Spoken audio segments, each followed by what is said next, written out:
இந்த ராகி களியை நாங்கள் டெய்லி காலை உணவாக கொடுத்துட்ருக்கோம். இதனோட சிறப்பை நான் உங்ககிட்ட ஷேர் பண்ணணும்னு நினைக்கிறேன்.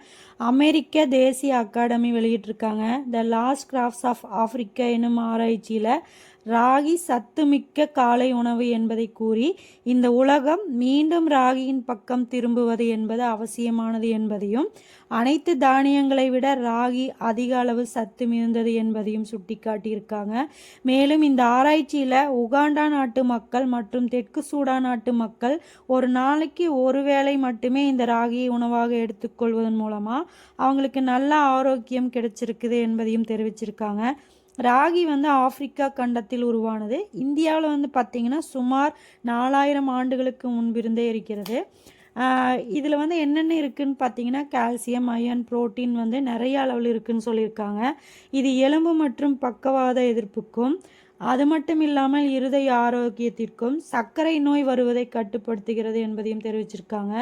இது மலச்சிக்கலை பிரச்சனை தீர்க்க உதவும் என்பதையும், உடல் எடையை குறிக்கவும் உதவும் என்பதையும் தெரிவிச்சிருக்காங்க.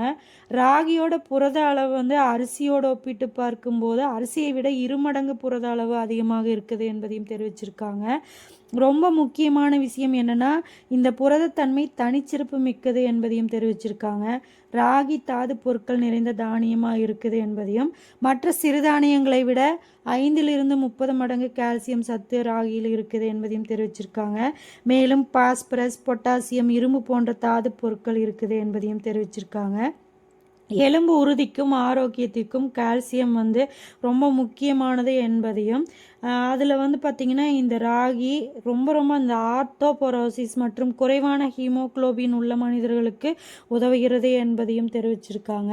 இந்த மாதிரியான ஒரு உணவை நாங்கள் டெய்லியும் கொடுத்துட்ருக்குறோம் அப்படின்னு நினைக்கும் போது எனக்கு ரொம்ப பெருமையாக இருக்குது. அது மட்டும் இல்லாமல் நிறைய பேஷண்ட்ஸ் வாங்கி சாப்பிட்றாங்க. காலையில் நிறைய ஃபுட்டு எடுத்துக்க முடியலை அப்படிங்கிறவங்களும் இந்த மாதிரி ராகி களி தான் அதிகமாக விரும்பி சாப்பிட்றாங்க. இது குழந்தைகளுக்கும் கொடுக்குறாங்க. எங்களால் இந்த அளவுக்கு பண்ண முடியுது அப்படிங்கும்போது எனக்கு பெருமையான விஷயமா இருக்குது. ரொம்ப ஹாப்பி.